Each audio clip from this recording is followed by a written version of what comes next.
പ്രകൃതി സംരക്ഷണ പ്രവർത്തനം നടത്തിയ ഇടം തന്നെ പ്രകൃതി കൊണ്ടുപോയി.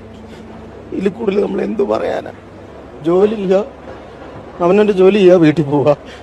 അതിലപ്പുറം ഒരു അധ്യാപകൻ ഒരു സ്കൂളിൽ ചെയ്താൽ ഇങ്ങനെയൊക്കെ സംഭവിക്കും. ജോലി ചെയ്യുക, വീട്ടിൽ പോവുക, ജോലി ചെയ്യുക, വീട്ടിൽ പോവുക, അത് മാത്രം മതി. അല്ലെങ്കിൽ ഇങ്ങനെയൊക്കെ സംഭവിക്കും. ഞങ്ങളൊക്കെ അങ്ങനെ ഇവിടുന്ന് പോകുന്ന രാവിലെ 7:30 വരും.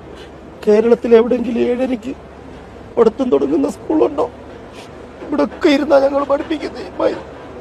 ഇവിടെ എല്ലാം ഇരുന്ന് പഠിപ്പിക്കും. മക്കളോട് പറയും, നിങ്ങൾ ലോകത്തിലെ ഏറ്റവും ഭാഗ്യം ചെയ്ത മക്കളാ. ഈ പുഴയോരത്ത് ഇരുന്ന് പഠിക്കാനുള്ള ഭാഗ്യം ലോകത്ത് ആർക്കാ കിട്ടുക? ഒരുപാട് അഹങ്കരിച്ച് ഞങ്ങള്, ഒരുപാട്. അതിനെല്ലാം കിട്ടി, എല്ലാത്തിനും കിട്ടി. ഒന്നുമില്ല സാറേ എനിക്ക് പറയാൻ, ഒന്നുമില്ല.